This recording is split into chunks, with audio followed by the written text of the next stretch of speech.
Good evening. The administration announced new sanctions against the Soviet Union after Secretary of State Shultz sat down with Andrei Gromyko for 2 hours in Madrid and came away mad. This brutal Soviet action has vividly displayed the Soviet Union's lack of concern for the human lives involved.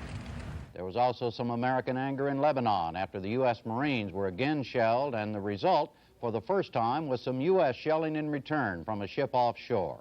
Those are just two of the stories on our agenda tonight. Robin? And we'll be covering two other major topics. President Reagan moves to improve his political standing with women, and a miracle drug brings new promise and new problems to the field of organ transplants. The MacNeil Lehrer NewsHour is funded by AT&T, the Corporation for Public Broadcasting, and this and other public television stations. President Reagan took another act of punishment against the Soviet Union today for shooting down the Korean airliner. He ordered the Civil Aeronautics Board to further restrict the operations of the Soviet airline Aeroflot in this country. It's been barred from flying in and out of here since January 1982 because of Poland. Today's order forbids them to sell tickets here and prohibits U.S. airlines from cooperating with them. Today's announcement followed a few hours at meeting in Madrid between Secretary of State George Shultz and Soviet Foreign Minister Andrei Gromyko, which did not go well, at least from Shultz's point of view. Robin? In fact, it went so badly that the normally mild-mannered Secretary of State emerged almost shouting to reporters that Gromyko had given a preposterous and totally unacceptable explanation for the airliner. Gromyko came to the meeting at the American ambassador's residence to talk about arms control. But in a discussion that lasted more than 2 hours, Shultz focused on the Korean airliner. It was the first face-to-face meeting of high-level American and Soviet officials since the incident last week. Apparently, Gromyko repeated the Soviet Union's arguments and made no concessions. How was your meeting? How was your meeting? Are you happy, Mr. Gromyko? A few minutes later, Secretary Shultz issued his strongest statement yet. Foreign Minister Gromyko's response to me today was even more unsatisfactory than the response he gave in public yesterday. I find it totally unacceptable. This is not the end of the matter. In the days and weeks ahead, the United States, along with others throughout the international community, will press hard for justice for the families of those murdered and safety and security for innocent travelers. Reuters news agency reported from Madrid that America's NATO allies were now considering a symbolic protest. It might take the form of a 1 or 2 week ban on all Aeroflot flights and all flights to Moscow. NATO would also insist that Moscow join a new international agreement outlawing the use of force against civilian planes in peacetime and demanding that Moscow pay compensation for the Korean Airlines victims. Jim? We get further word on the Gromyko-Shultz chat in Madrid, as well as the new sanctions announced today, from Tom Niles, the Deputy Assistant Secretary of State for European Affairs. He's a career Foreign Service officer who has served 2 tours in Moscow. His job earlier today was to brief members of Congress on what happened at the Madrid meeting.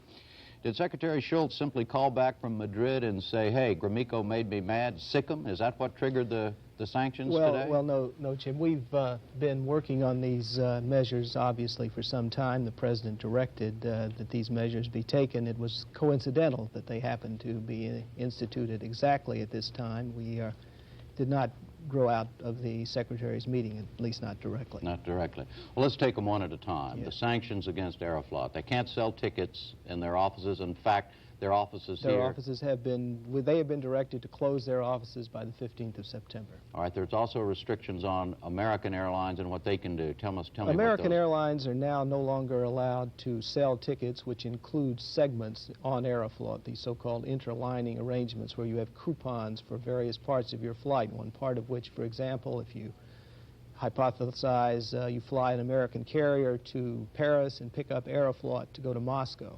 That type of arrangement is no longer allowed. Anything else? Well, American carriers are no longer allowed to accept for travel in the United States tickets sold which involve previous coupons, previous segments on Aeroflot. They are not allowed to interline. This involves business only within the United States, I would stress that. Would these actions add up to a definition of a harsh sanction?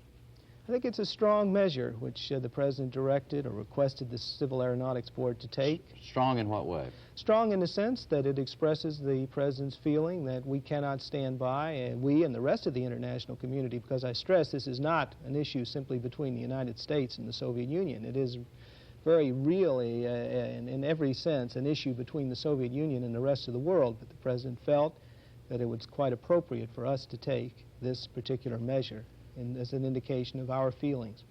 All right, let's move to Madrid. Obviously you weren't there, but you've been briefed on it. Was the Secretary really as hot as he appears to be? I think the Secretary expressed his very honest feelings following the meeting with Gromyko. I don't think I better interpret exactly how he felt since I haven't personally talked to him, but I think the segment of the tape from Madrid, which you showed on the program just a second ago, is very accurate in depicting how the Secretary felt. Well, what did they do? Just sit there for 2 hours and yell at one another? I wasn't present in the Sure. room, you'll understand, but the Secretary made this particular issue the #1 point on his agenda. This was clear from the beginning. And I gather from what the Secretary said after the meeting that Mr. Gromyko repeated the Soviet position in a way which was, as the Secretary described it, even worse than what Mr. Gromyko said yesterday. And of course, I think you have to realize that what Mr. Gromyko said yesterday was really an enormous challenge to the international community. I mean, if you see this in its true magnitude, what Mr. Gromyko said was, in a sense, that they feel no regret at what happened, and if it were to happen again, they would behave in exactly the same way, that they regard Soviet territory as so sacred that 269 innocent lives are no price to pay, too high price to pay. You happen to know whether Gromyko tried to bring up arms control and the other things that Robin mentioned? I don't frankly know that. I'm not... Well, what in the world did they talk about then for 2 hours? Well, the Secretary, before he went, I think planned to raise certain other issues with the Soviets, particularly the questions of human rights, another issue which is very important for the Secretary and for all Americans. And beyond that, I'm not really in a position to say, not having been there. Well, let me ask you this finally. Secretary Schultz said this is not the end of the matter, and then a few hours later, the Aeroflot sanctions were announced. What's next? Well, the Secretary is meeting now, practically now, perhaps the meeting is concluded, with his NATO counterparts, the other NATO foreign ministers in Madrid for the CSCE meeting, and he will be discussing with them measures which we can all take in concert, not only the NATO countries, but other countries around the world can, and I think will take, to make clear to the Soviets that this type of behavior is absolutely unacceptable. Mr. Secretary, thank you. Thank Robin? U.S. involvement in the Lebanese fighting went up another notch today when the U.S. Navy guns helped silence Druze Muslim gunners in the hills of Beirut. The frigate USS Bowen fired 5-inch guns in conjunction with Marine howitzers after the Druze again shelled Marine positions near Beirut Airport. 2 Marine generals inspecting the base were forced to run for foxholes and bunkers. The combination of Navy and Marine guns silenced the battery that had opened fire, breaking a Druze promise not to attack the international peacekeeping force again. Meanwhile, in the hills east of Beirut, Druze militia launched a fresh attack on the Lebanese army. The Lebanese government said the Druze were backed by Palestinian guerrillas with tanks and artillery. U.S. envoy Robert McFarlane returned to Beirut after talks with Druze leader Walid Jumblat in Damascus. Jumblat reportedly stuck to his demand for the resignation of the Lebanese government. In Washington, Vice President George Bush called on Syria to withdraw its forces and to use its influence to stop the Druze from firing on U.S. Marines. Bush added, if those Marines are shot at, they're going to be protected, and it's important that other countries understand that. The Lebanese government has been pushing the U.S. and other members of the peacekeeping force to expand its role and help the Lebanese army resist the Druze challenge. With us is Ghassan Twaini, political advisor to President Gemayel. Mr. Twaini arrived in New York from Beirut this afternoon. Mr. Ambassador, how bad is the situation from your point of view in Lebanon right now? Well, I think it's very critical. However, I would want to say that Mr. McFarlane was not in Damascus only seeing Mr. Jumblat. He saw President Assad and I think Foreign Minister Khaddam.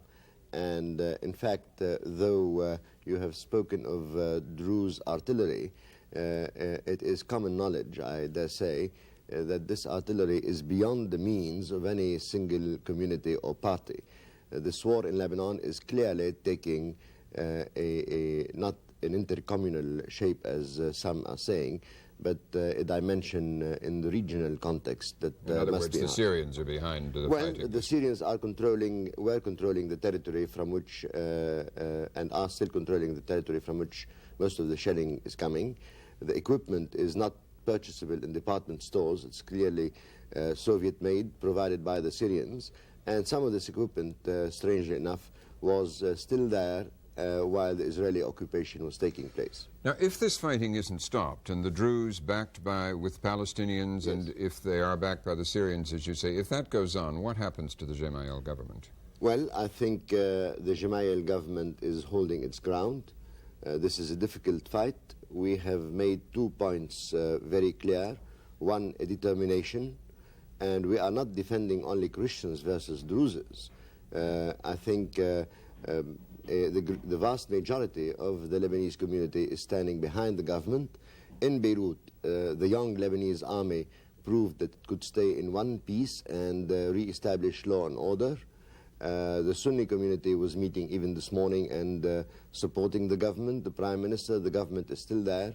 And I think I have to emphasize, in all honesty, that there is an increasing feeling of urgency, that there should be peace, and that peace in the Lebanon can only be achieved through legality and the extension of the authority of the legitimate government. Right. Now, you said the young Lebanese army successfully restored order in Beirut. Yes. There's been a big question, however, whether they can do that in the Shuf Mountains Yes. East of Beirut. Yes. And it is in that connection that it's been reported that your government has been asking members of the peacekeeping force Yes. to expand its role. Would you tell us what they would like the Marines and the British and the French and the Italians to do? Well, in very specific terms, I don't think they have asked for any increase in the forces. No.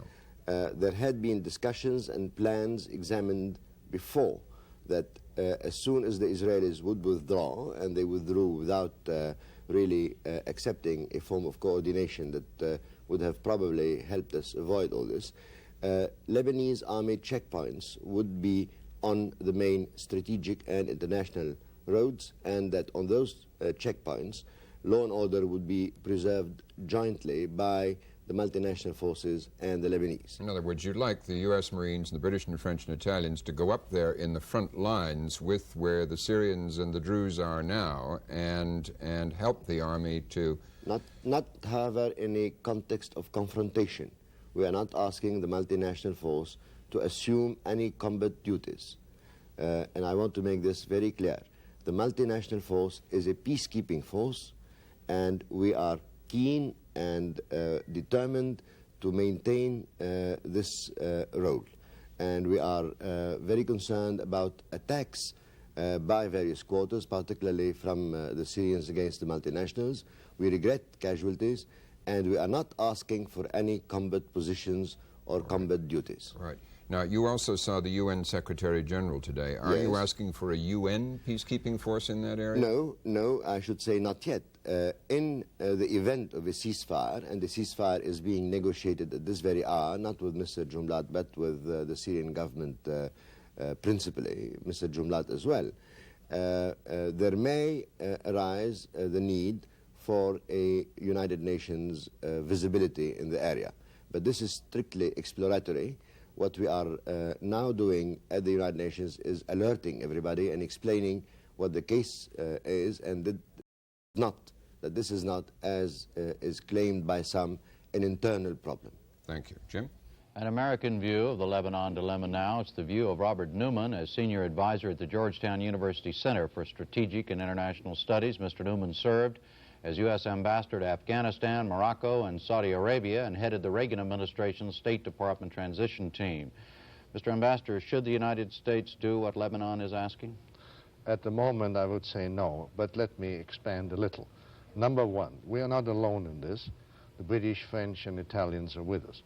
We need to work in the closest cooperation with them, not fly solo. Second, it is absolutely impossible, essential, in my opinion, that the president have the Congress in his corner. That's a subject that other people here will We're going to get to discuss, that yeah. in a moment. But the problem of sending the peacekeeping force to the Shuf Mountains, Yes. as the ambassador just That's outlined, right. is that a good idea? In my opinion, no. Why not? With great respect for a very great Lebanese statesman, Ambassador Twaini. It is an intercommunal fight, in addition to which, and as part of which, there is the very heavy participation of foreigners. The Syrians are supplying the Druze, but the ambassador knows better than I that the Israelis have also shipped arms to them or allowed Syrian arms to go to them. There are others. We are involved in supporting the Lebanese army. I think this is a good thing. And the Lebanese leaders are using the foreigners, and the foreigners are using the Lebanese. It's a very complicated situation. But he says they would not be in a combat role up there. It's impossible not to be. I know that area. It's a pretty difficult mountain area. I was a soldier a good many years ago, and in that, if I am there and they shoot from both sides, something is going to land on top of me, and you can call it what you want, but there are going to be casualties. Our people are not in a combat role now around the Beirut airport, but some people have been killed. Now, please don't misunderstand me. I'm not saying for a moment we should pull out. That would undermine the Gemayel government. I don't believe we would want to do this for a moment. But in the Shuf Mountain, that is where the Lebanese army belongs and not the American army. Well, then what are the options then? Just keep the Marines there in the Beirut airport taking shells, or beat up the force? Or what? I'm speaking, of course, only for myself. Sure. The option is that the government or the political leadership of Lebanon has to come to a broader agreement which reshapes the social compact, which has become impossible. In other words, a different slice of power. Now, this is going to take some time. It would be desirable if we could achieve peace, or somebody could achieve peace in the meantime, but I'm not very optimistic that this is possible. Meaning you do not believe that it is possible for a military force to keep the peace. It's going to have to be a political force. It is for President Gemayel, who is doing his very best under very difficult circumstances to bring, first of all, his own people to reason, because it will mean eventually a diminution of the powers of the Maronites. And that's the Maronite Christian That's group. right. And it is not just a religious thing, it is a power struggle between groups of people who want more of the power which they have less than they want. And no doubt Mr. Walid Jumblat is trying to use this situation in order to get himself into a better negotiating position. But as an American, I ask, what is the American interest? And I do, while we certainly want to support Lebanon, when it comes to risking American lives in the Shuf Mountains, my personal answer is no way. Thank you. Robin? Ambassador Twaini, you heard that. No way. They couldn't stay out of a combat role. No, I think I was misunderstood by my friend Ambassador Newman.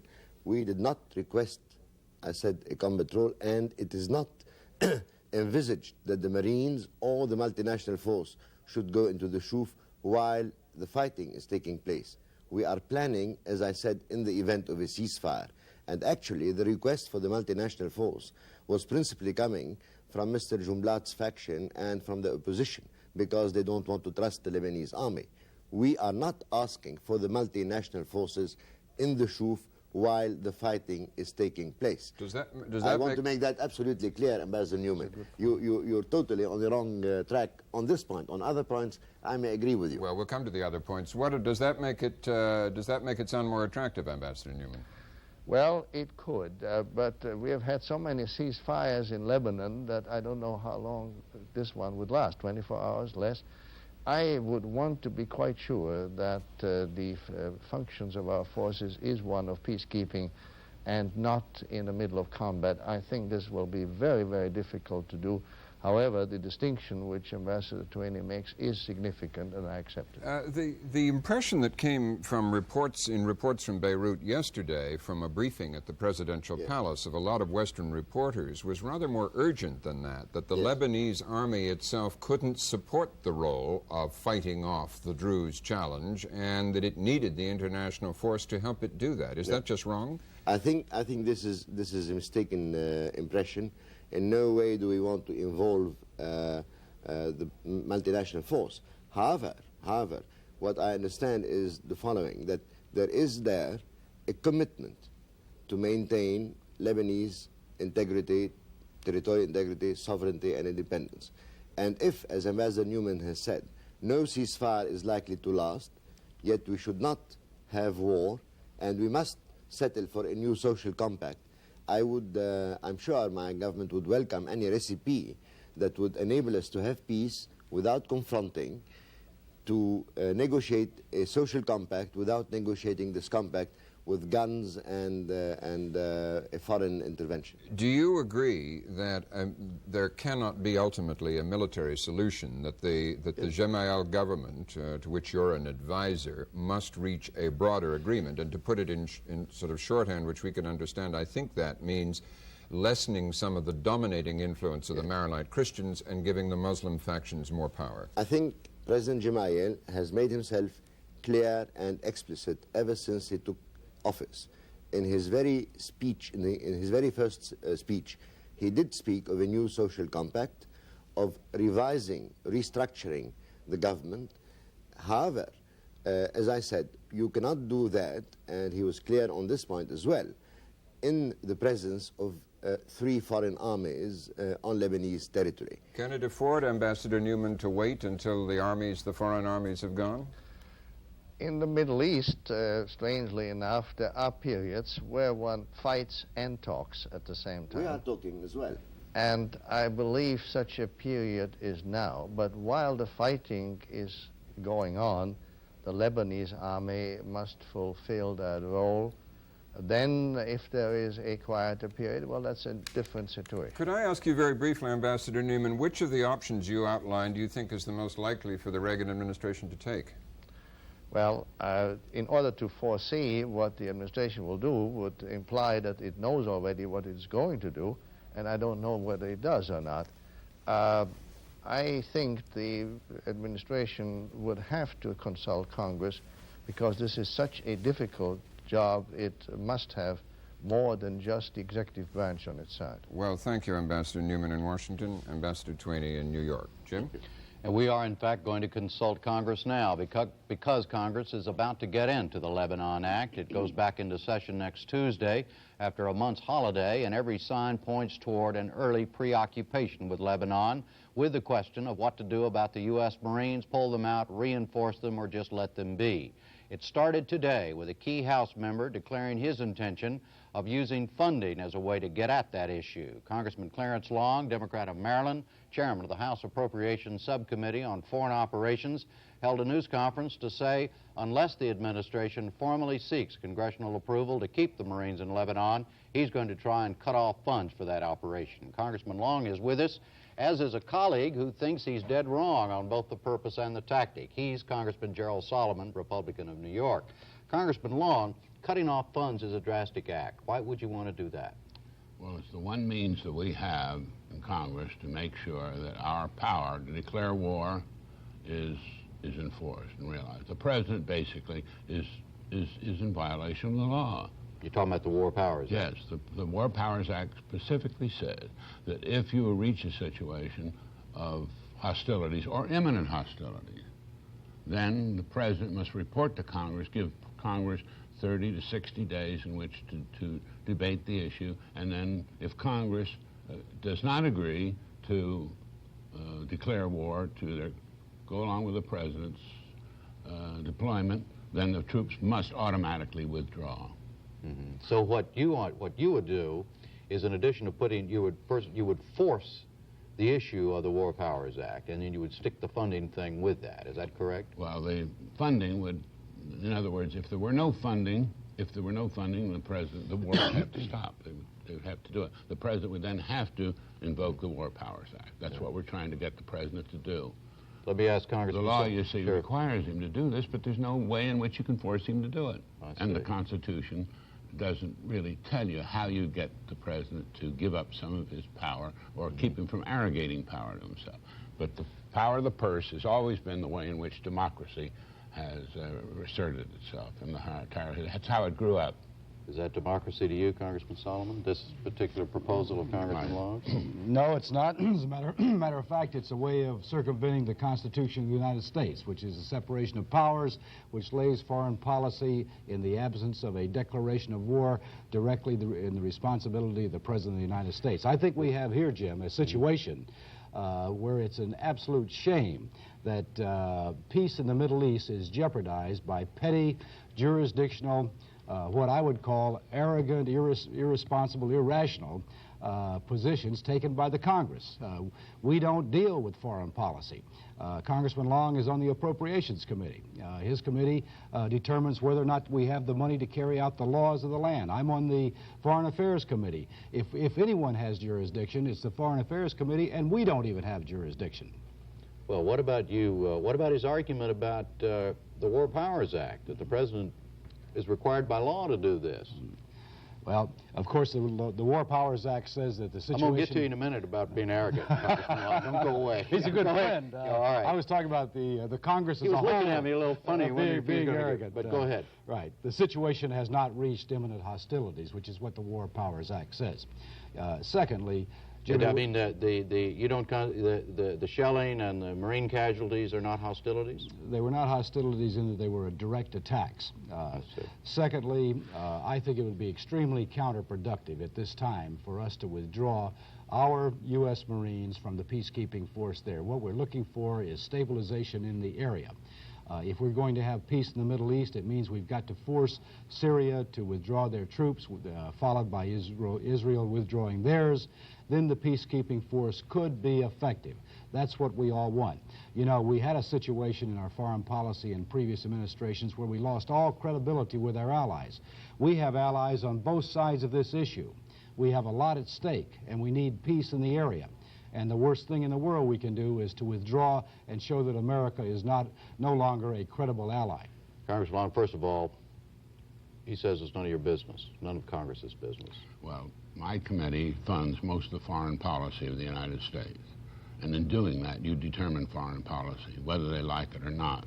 Yeah, but should you do that? I think we should. I don't see how we can do it. Well, I have a responsibility for voting the people's money to support all kinds of wartime activities. He's right about that, Congressman Solomon, isn't he? Show me where he has the authority in the Constitution of the United States under the separation of powers. It's not there.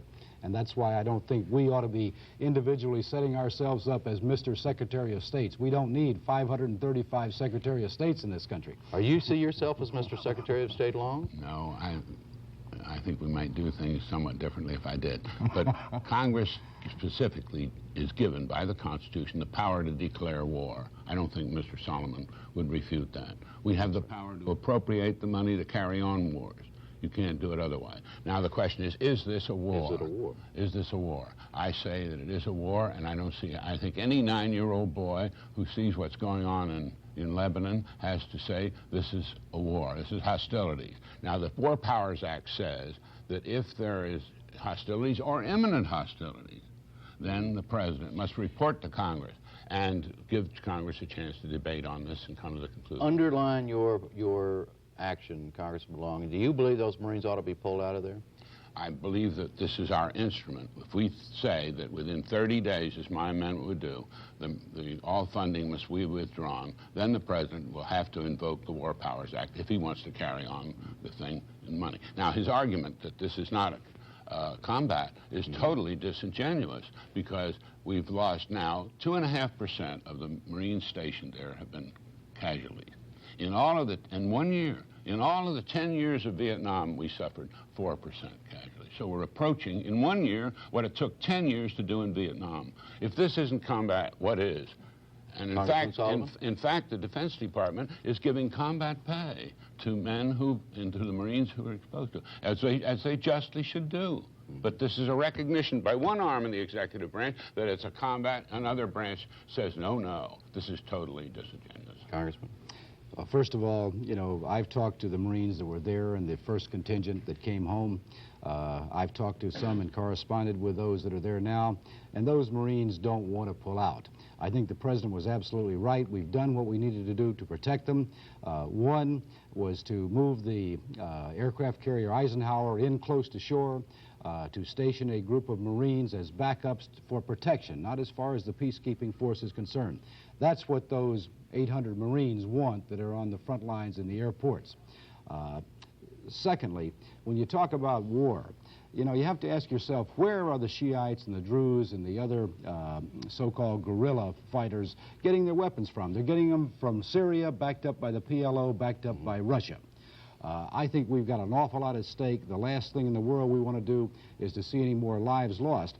But as long as we have those 5-inch guns sitting offshore, we can shell any installation that's up in the hills. We've got 155-millimeter howitzers, and if they are going to lob shells in, we can take care of them in a matter of minutes. Therefore, we can give our people protection. Well, Gentlemen, Solomon's saying there's a combat situation, and we ought to use plenty of combat. And I think the American people ought to decide it, and we've never said we let the average soldier decide whether you're in war or not, because most soldiers are gutsy people. They want to do their job. It's the people who vote in this country, vote the money and send their kids to war, that ought to make the decision. And we do that as our elected representatives in Congress. Thank you, gentlemen. Robin?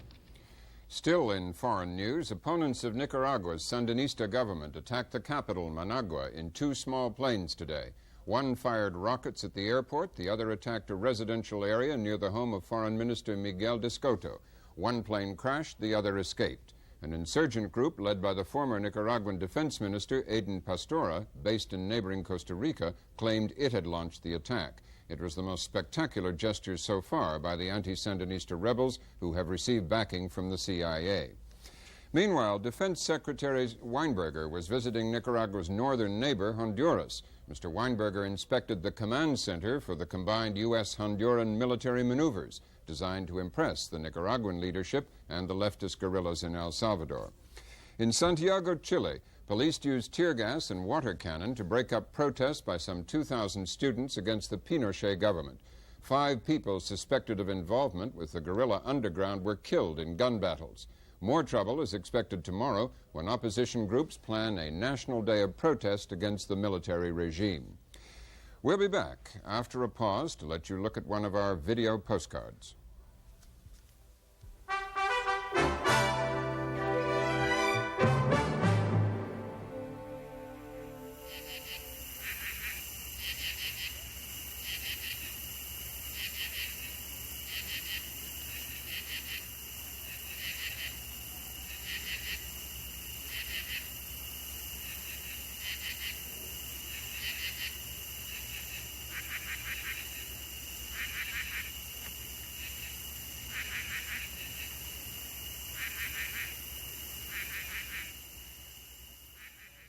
Also here at home, the Republican majority in the United States Senate is about to be increased by 1. Dan Evans, former governor of the state of Washington, has been selected to replace the late Henry Jackson, according to the Associated Press. The appointment will be made by Republican Governor John Spellman. Evans served 3 consecutive terms as governor from 1964 through 76. Jackson, who was a Democrat, was buried yesterday in his hometown of Everett, Washington. He died last Thursday night of a burst blood vessel. There was some unemployment news today, which may be a sign of good things to come. The government said applications for unemployment compensation fell by 22,000 in late August. The decline followed 3 weeks of increases. Labor economists disagree on this, as they do about most things, but the compensation figures are sometimes reflected in the general unemployment rate later. As you know, that rate's been 9.5% for the last 2 months. Nearly 250,000 public school students didn't go to school again today because their teachers are on strike. The strikes involve 11,000 teachers in 37 school districts in 7 states, 21 of them in Michigan. The state of Washington has 5 strikes going, Rhode Island 4. In St. Louis, Missouri, where 2,700 teachers walked out over pay and other issues, a federal judge today ordered the teachers back to work immediately. The strike is fouling up the implementation of a much-heralded school desegregation plan. And yesterday, the school superintendent said he'd fire any teachers not back on the job by Monday. Robin? For our next major topic, we turn to our medical beat. Last Friday, the Food and Drug Administration gave tentative approval to a drug some regard as a medical miracle, likely to change the face of medicine. The drug is cyclosporine. It's been used experimentally for 4 years and has already caused a revolution in transplant surgery. Tonight we look at some of the wonders this drug has wrought and some of the problems. The miracle of cyclosporine is that it suppresses the body's tendency to reject foreign substances, like a transplanted organ, without substantially lowering the body's immune system. Prior to cyclosporine, many transplant patients died from infections because the anti-rejection drugs impaired their ability to fight diseases. The statistics tell the story. Liver transplant patients now have a 1-year survival rate of 65%. That's more than double what it was before cyclosporine. The numbers for kidney and heart transplants are equally encouraging. One of the first successes of cyclosporine was this girl, Lauren Toohey. In 1981, she received a new liver at Children's Hospital in Pittsburgh. Today, Lauren is a healthy, active 4-year-old. Without the operation and cyclosporine, Lauren would have died, a victim of the cancer that was consuming her own liver. For Joe Toohey, cyclosporine has given his daughter the life he thought she would never have a chance to live. She's in terrific shape. She has more energy than either B or I do. She loves going to nursery school, swinging on the playground set behind us. We expect it in a year's time, like she'll be in kindergarten. We are hoping and planning on her having a normal life. The success of cyclosporine has encouraged many more patients to opt for transplants. Last year, surgeons from the University of Pittsburgh School of Medicine performed 80 liver transplants, more than 4 times the number in any previous year. Still, that didn't fill the need. Don Denny is the organ procurement coordinator at the University of Pittsburgh School of Medicine. In the 2-year period, from February 1981 to February of this year, 1983, 44 adults and 27 children on our waiting list, waiting for liver transplants, died because we did not secure a liver in time for them. The promise of cyclosporine has compounded one of the major problems that has always haunted transplant surgery, the lack of available organs. Today, the waiting list of children for livers in Pittsburgh numbers almost 50. Of these, it is estimated that about 25% will die before a donor liver is found.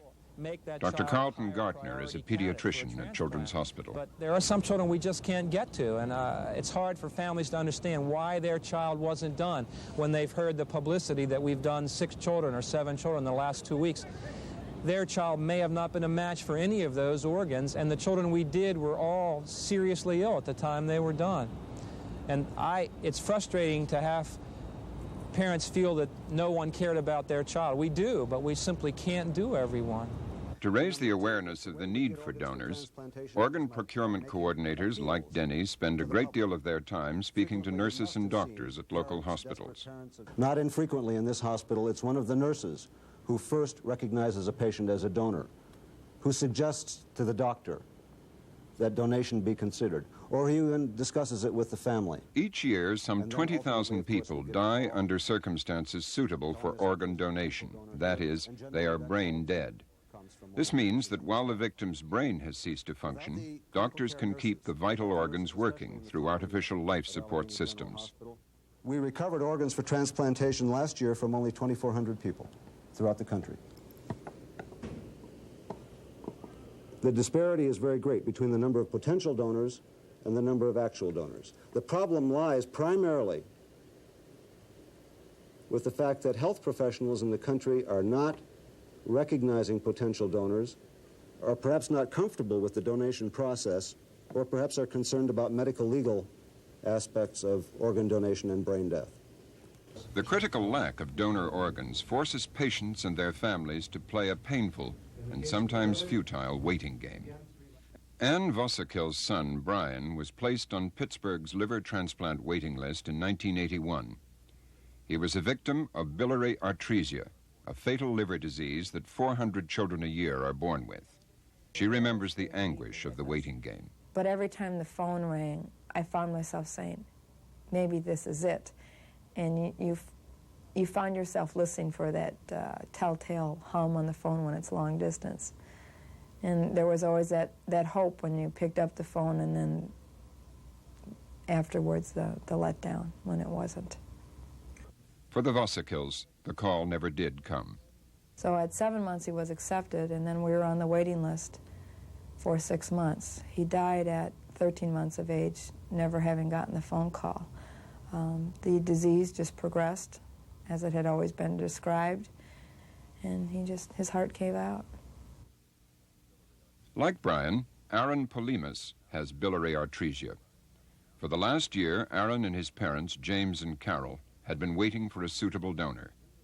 That wait ended on August 11th. We received a telephone call at about 11:30 from Dr. Gardner here in Pittsburgh, informing us that there was a liver donor available. So my wife called our health nurse, and we arrived at the airport, I suppose, 45 minutes later or so. And we were on a jet and here within 3.5 hours. As the Polimas family flies from San Antonio, Texas to Pittsburgh, the donor organ recovery team gears up to fly to Dayton, Ohio to perform the donor surgery. The team is comprised of Denny, Dr. Thomas Starzl, who first pioneered liver transplants 20 years ago, and another surgeon, Dr. Shin Yang. We're flying now to Dayton, Ohio. We were contacted by the organ procurement team in Dayton. They had been alerted to the availability of this donor by the doctor in one of their community hospitals.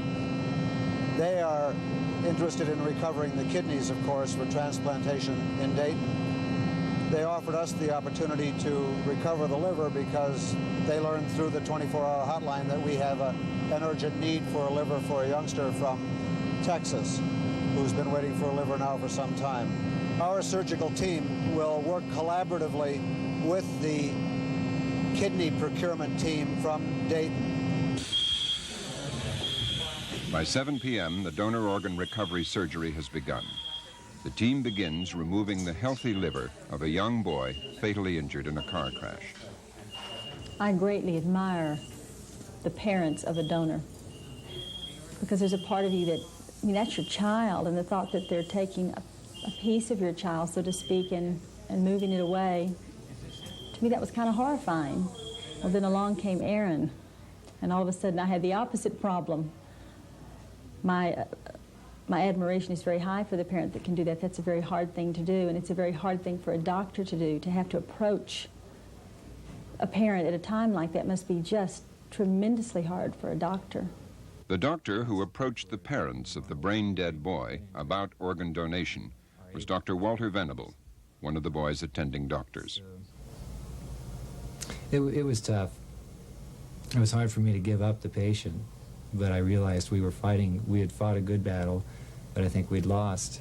And at that point, you know, to just turn him off would be to lose everything. So to save the organs and put them to some use was, I think, a positive thing to come out of it.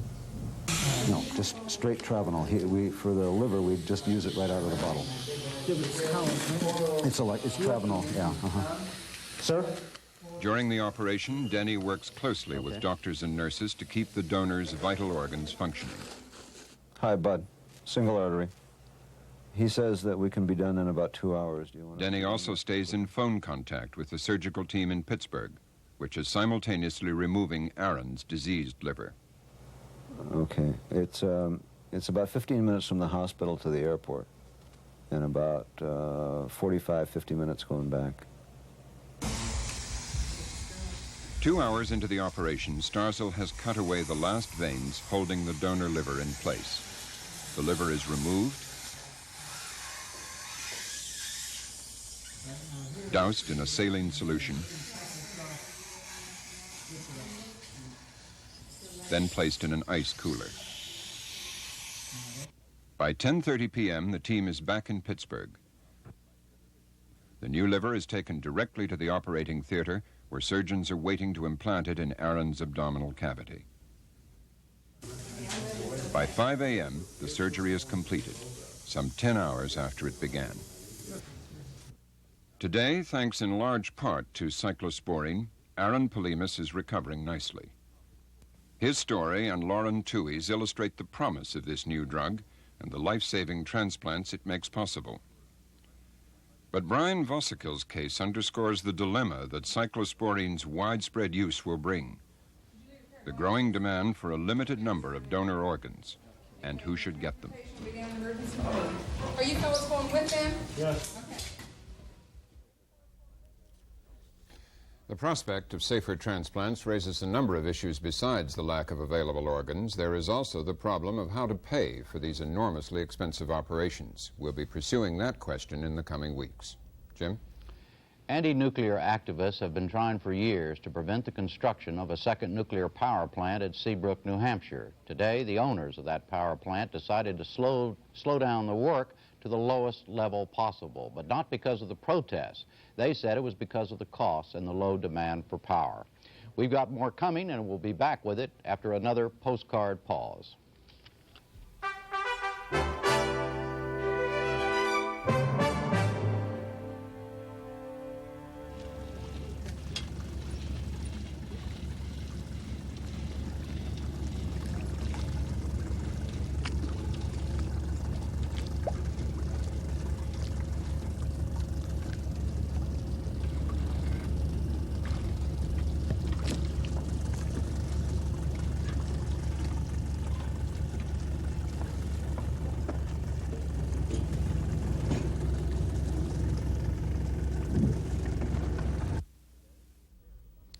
President Reagan took action today to repair some of the political damage done by recent charges that he's indifferent to women's rights.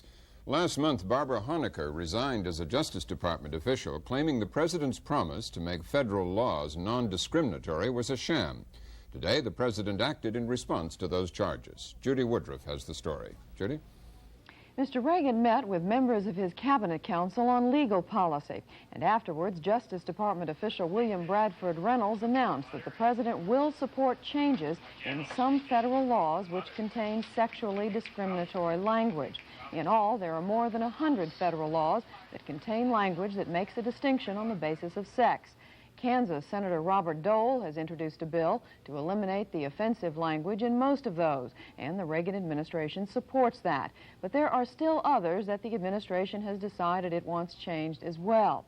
We asked White House officials to provide someone to appear on this program to present the administration's point of view, but they refused.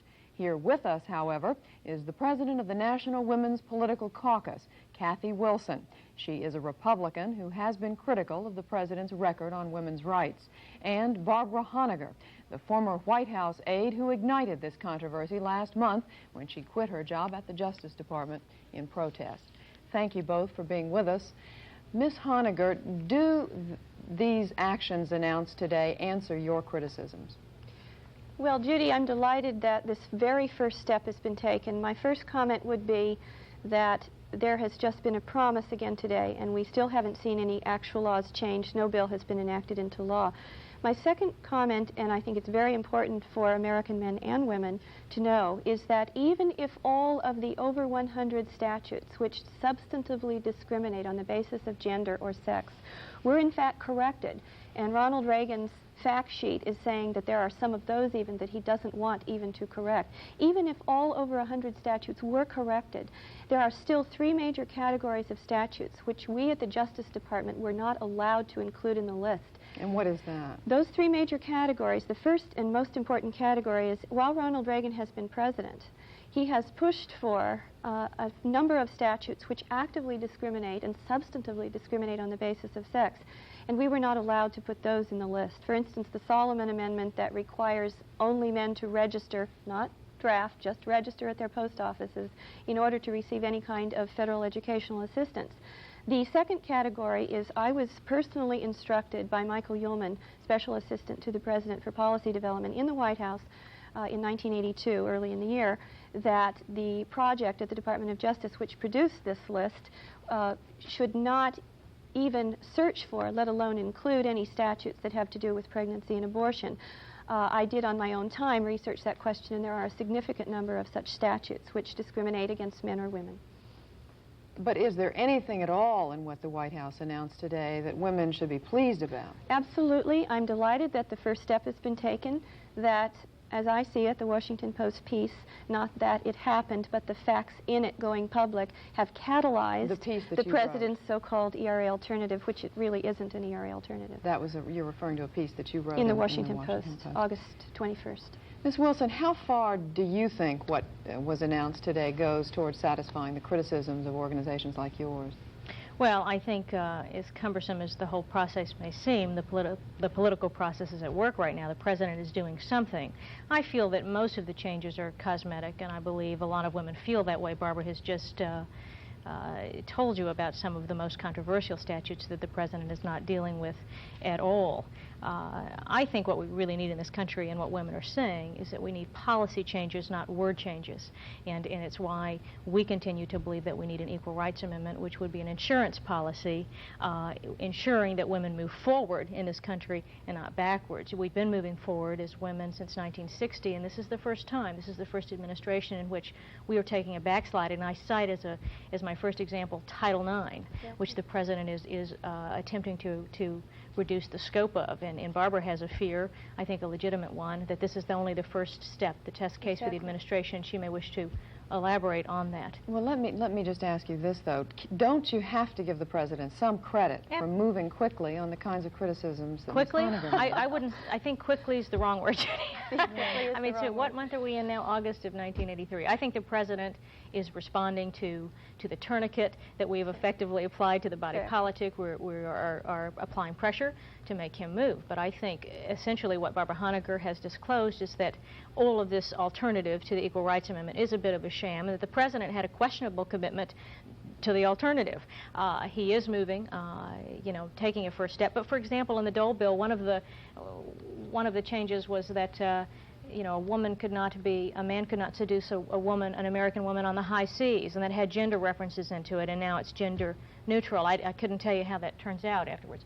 But the point is that a lot of these are really cosmetic changes, and the president is still not dealing with pension inequities, insurance inequities, Social Security inequities, all things that the Equal Rights Amendment would deal with much more successfully, and I would add issues that Congress is anxious to deal with no support for this administration. But hasn't the administration now come out in favor of legislation to redress some of the problems that women have with pension inequities, and haven't they also come out in support of increasing dragging the their feet, enforcement of still child expressing support? opposition. As a matter of fact, the recent 47 amendments to the Dole bill that the president has come out with has nothing to do with dealing with the pension inequities or Social Security or insurance. And as a matter of fact, the administration continues to express its opposition to those and other controversial statutes that Barbara mentioned earlier, such as military exclusion. Sure. I would like to add, because I think it's very important for the American people to understand, that even if all three categories of statutes were added to the list that the president finally released today, that we weren't allowed to put in, even if they were all added, and even if they were all then corrected in an amendment to the old Dole bill, Senate Bill 501, even if that happened, that would only be step number 3 in the current language of the Equal Rights Amendment, which is the so-called grace period under which the states and the federal government need to clean up their act, as it were. This is the act cleaning up, Part 3 of the ERA. It is by no means an Equal Rights Amendment substitute. And I would just like to say that the reason that I now understand America must have an Equal Rights Amendment is precisely because of the kind of step that Ronald Reagan has just taken in the Grove City University case with the Supreme Court. It's waiting right there at the Supreme Court. The Title IX case, in which he is trying to significantly reduce the scope of enforcement of Title IX, which protects all American women against sex discrimination in almost every college and university. I would also add that the reason we need the Equal Rights Amendment, in addition to what Barbara has just said, is that this piecemeal approach takes forever.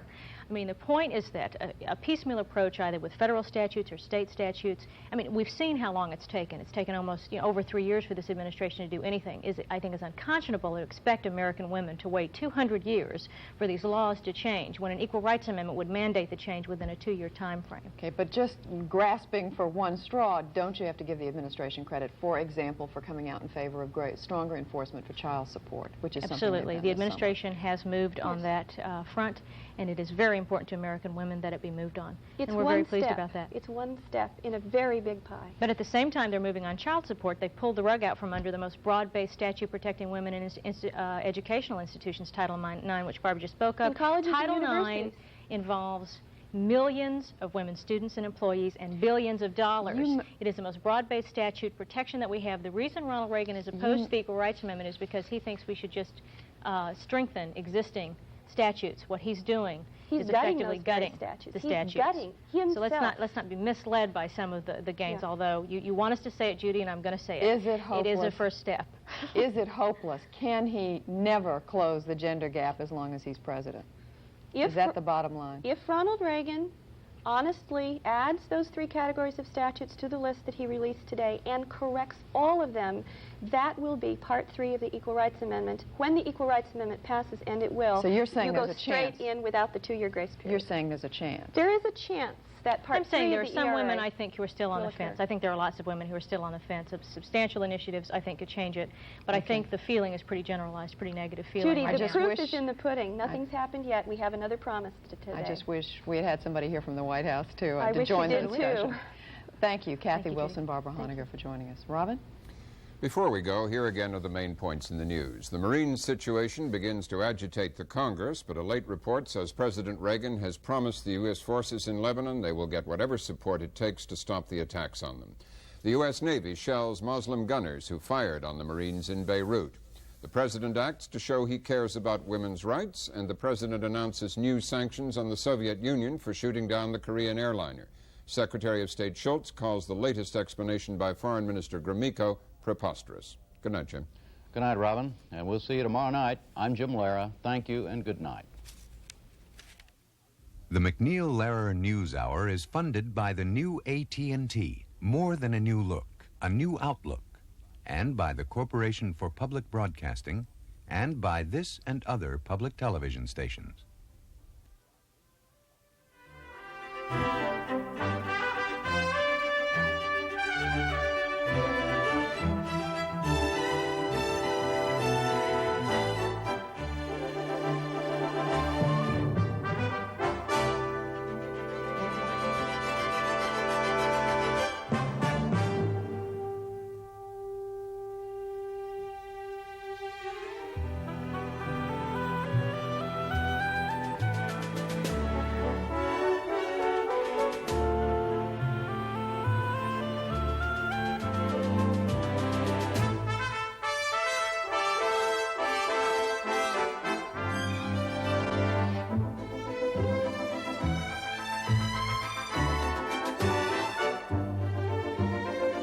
For a transcript, send $2 to Box 345, New York, New York, 10101.